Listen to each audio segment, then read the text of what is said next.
Ils t'ont gardé chez eux et ils sont occupés de toi. S'ils atteignent la vieillesse, ne leur fais point fi, ne leur dis pas pff.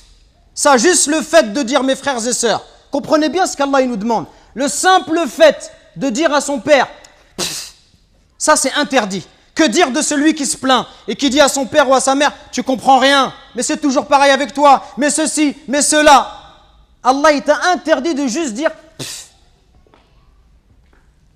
Et ne les brusque pas, mais adresse-leur des paroles respectueuses. Et par miséricorde, abaisse pour eux l'aile de l'humilité et dis, invoque pour tes parents, ô mon Seigneur, fais-leur à tout de miséricorde, comme ils m'ont élevé tout petit.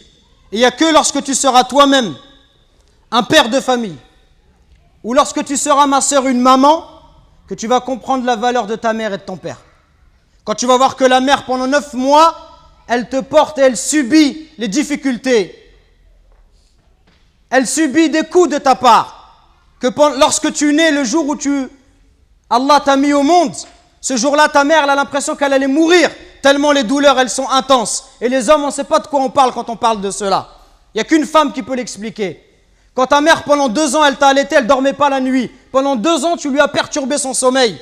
Quand tes parents, à 4 heures du matin, ils sont levés pour aller travailler, pour t'acheter des vêtements.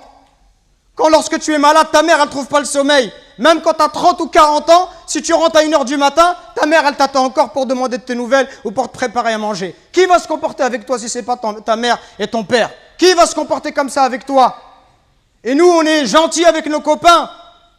À n'importe quelle heure, on répond à l'appel de nos amis qui nous demandent de l'aide, on les aide. Mais est-ce qu'on aide nos parents? Est-ce qu'on est à leur écoute? Est-ce qu'on leur donne du temps? Est-ce qu'on leur montre du respect? Les anciens, ils disaient...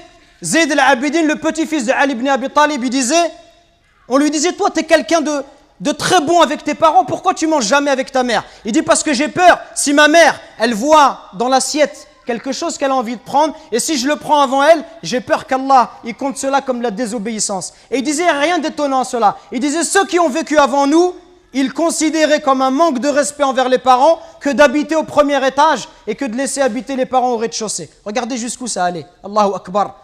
Le simple fait d'être au-dessus de sa mère, au premier étage de sa mère, au rez-de-chaussée, il considérait ça comme un manque de respect.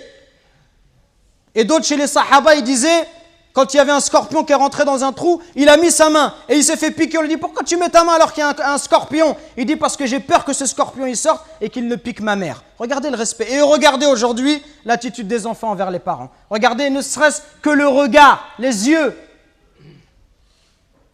Wallahi mes frères, si nos parents ils invoquent contre nous, wallahi c'est pour nous le malheur dans la vie d'ici-bas et dans celle de l'au-delà. Allah Azza wa Jal, par l'intermédiaire du prophète alayhi salatu wassalam, il nous dit qu'Allah il a interdit le paradis. Interdit le paradis à celui qui désobéit à ses parents. Donc attention mes frères, à ne pas causer du tort à nos parents, à ne pas leur manquer de respect, mais soyons plutôt à leur écoute, soyons plutôt bons, miséricordieux pour eux. Et ceux qui doivent le plus profiter de notre générosité, de notre douceur, notre bonté, notre bon comportement, les premiers à profiter de cela, ça doit être nos parents. Parce que viendra un jour où ils vont partir, et le jour où ils vont partir, tu vas regretter. Et tu vas dire, ah si je pouvais encore faire du khair à mon père, si je pouvais